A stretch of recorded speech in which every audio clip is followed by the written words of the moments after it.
దయామూర్తిగా వచ్చినటువంటి అవతారం కదా శ్రీ వెంకటేశ్వరుడు. వెంటనే రంగదాసుని పిలిచి అన్నాడు, బెగబెట్టుకో, ఇన్నాళ్ళ నుంచి నా కోసం పువ్వులు తెచ్చావు, తులసీ దళాలు తెచ్చావు, కానీ ఇవాళ కొంచెం ఆలస్యమైంది. ఆయన కోప్పడ్డం వెనక కూడా కారణం ఉంది. పూజ అనేది జరగవలసిన సమయానికి జరగాలి, అందించవలసిన సంభారాలు అందించవలసిన సమయానికి అందించాలి. అంతేకాని ఒకప్పుడు జరగవలసిన దాన్ని అక్కడ పెట్టుకోకపోయినా, ఆ జరగవలసినది జరగవలసిన రీతిలో జరగకపోయినా అది దోషమే. కాబట్టి ఆ శ్రద్ధాలోపం జరిగినప్పుడు కఠినంగా ప్రవర్తించడంలో ఆయనని కూడా తప్పు పట్టి లాభం లేదు. కానీ నువ్వు బాధపడకుండా ఉండడానికి నీకు నేను ఒక వరం ఇస్తాను. అధోలోకానికి వెళ్ళిపోతున్నానని బెంగపెట్టుకోకు. పాతాళ లోకంలో ఉన్నటువంటి నాగకాంతకి కుమారుడవై పుడతావు. పుట్టి వచ్చే జన్మలో నాకు ఆనంద నిలయ విమానాన్ని నువ్వే కడతావు. ఆ రంగదాసుడు తవ్వినటువంటి బావే ఇప్పటికీ తిరుమల క్షేత్రంలో ఉంది. అదే పూలబావి. ఆ నిర్మాల్యం అంతా వేసే బావి ఉంటుందే, అది రంగదాసుడు తవ్విందే. రంగదాసు బావి అంటారు. అది తొండమాన్ చక్రవర్తి పూర్వజన్మ.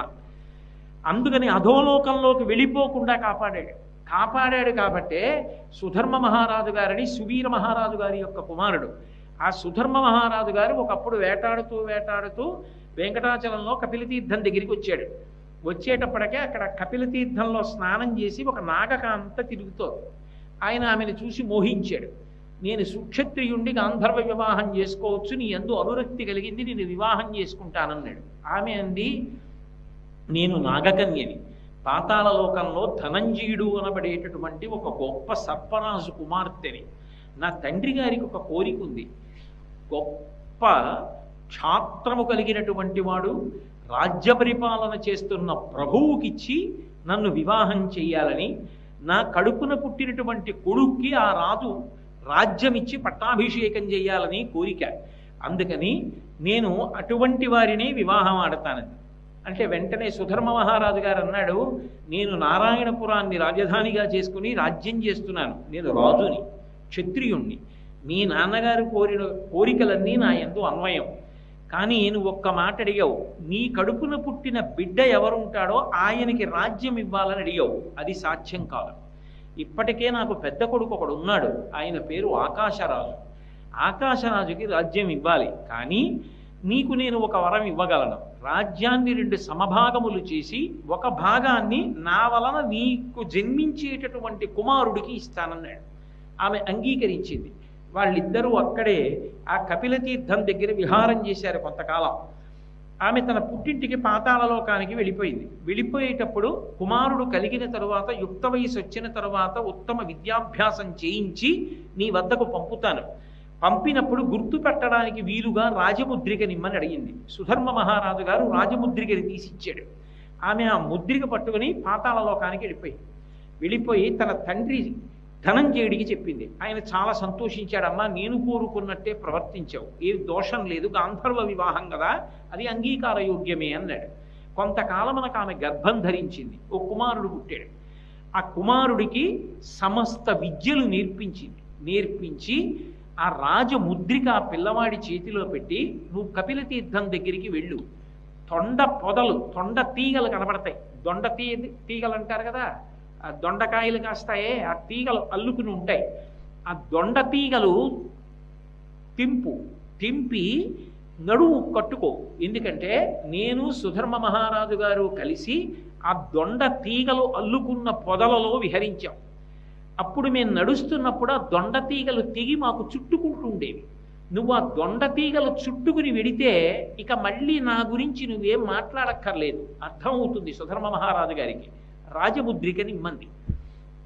ఈయన ఆ దొండ తీగలు చుట్టుకుని పిల్లవాడు సుధర్ముడి దగ్గరికి వెళ్ళాడు. సుధర్మ మహారాజు గారు చాలా సంతోషించి, నువ్వు నా కుమారుడవే అని స్వీకరించాడు. దొండతీగలు చుట్టుకుని తన దగ్గరకు వచ్చిన తన కొడుకు కాబట్టి తొండమానుడు అని పేరు పెట్టాడు. తొండమానుడు. అందుకే తొండమాను చెరువు అని ఇప్పటికీ తొండమాన్ చక్రవర్తి తవ్వించినటువంటి చెరువు కూడా మనకి చిత్తూరు జిల్లాలో కనపడుతుంది. అది ఆయన తవ్వించిందే, వ్యవసాయం కోసమని తవ్వించాడు. ఆ తొండమాన్ చక్రవర్తికి రాజ్యాన్ని 2 సమభాగములు చేసి ఒక భాగం ఆకాశరాజుకి ఇచ్చాడు, ఒక భాగం తొండమాన్ చక్రవర్తికి ఇచ్చాడు. గతంలో నువ్వు రంగదాసువి, నా కోసం పువ్వులు పట్టుకొచ్చావు, గోపీనాథుడు శపించాడు, అధోలోకంలో పడిపోకుండా నిన్ను కాపాడడానికి మళ్ళీ నిన్ను ఆకాశరాజుకి సోదరుణ్ణి చేసి సుధర్మ మహారాజు గారికి కొడుకుని చేశాను. ఒకప్పుడు నాకు బావి తవ్వావు, ఈ జన్మలో రాజు కనుక నాకు ఆనందనిలయ విమానాన్ని నువ్వే కట్టించు, నేను అందులో గృహప్రవేశం చేసి ఉంటానని వెంకటేశ్వరుడు అనుగ్రహించాడు తొండమాన్ చక్రవర్తిని. ఎంతటి దయాశాలి! అందుకని పద్మాసనస్థయవు పద్మావతీదేవి నిజవక్షమందున నిలుపుకొనుచు.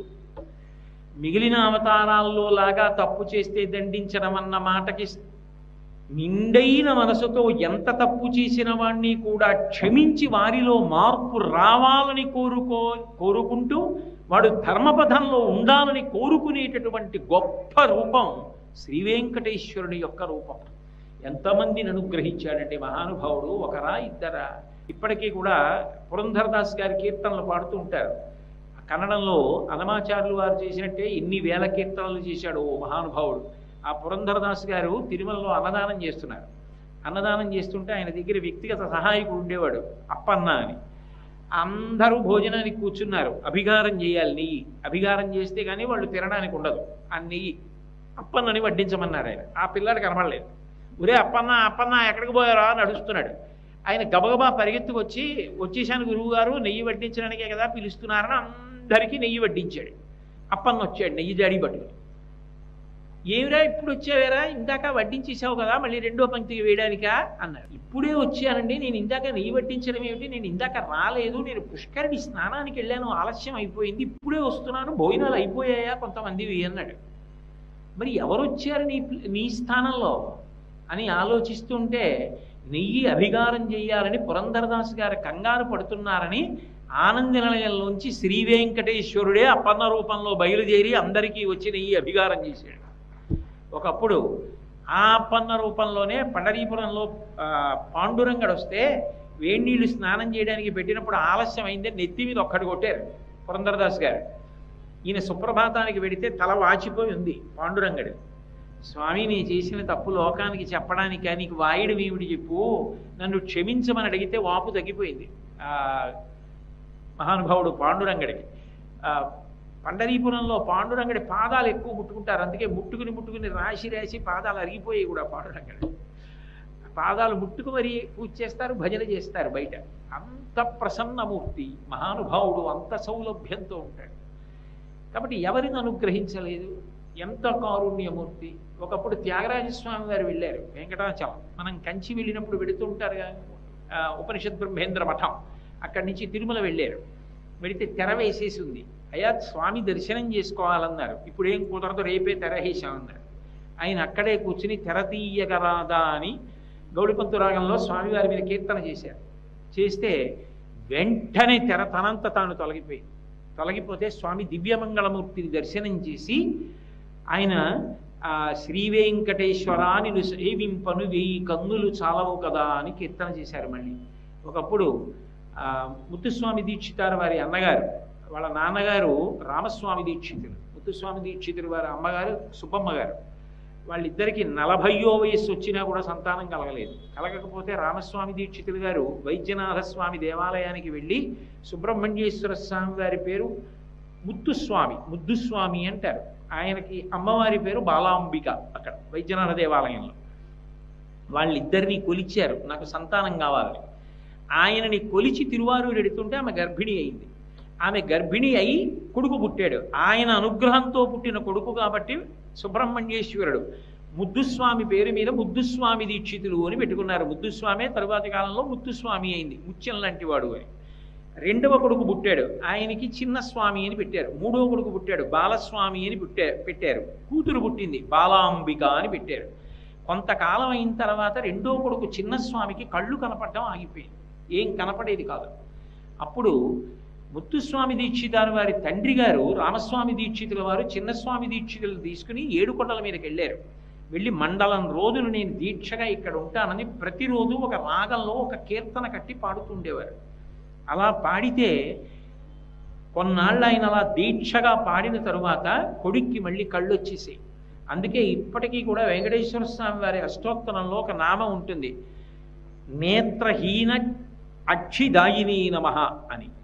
నేత్రములు లేనివాడికి మళ్ళీ చూపునిచ్చినటువంటి పరమాత్మ అని చెప్పి వెంకటేశ్వర స్వామి వారి మీద నామాన్ని అష్టోత్తరంలో చదువుతూ ఉంటారు. కాబట్టి మహానుభావుడు ఎంతటి దయాశాలి, ఎంతటి కారుణ్యమూర్తి.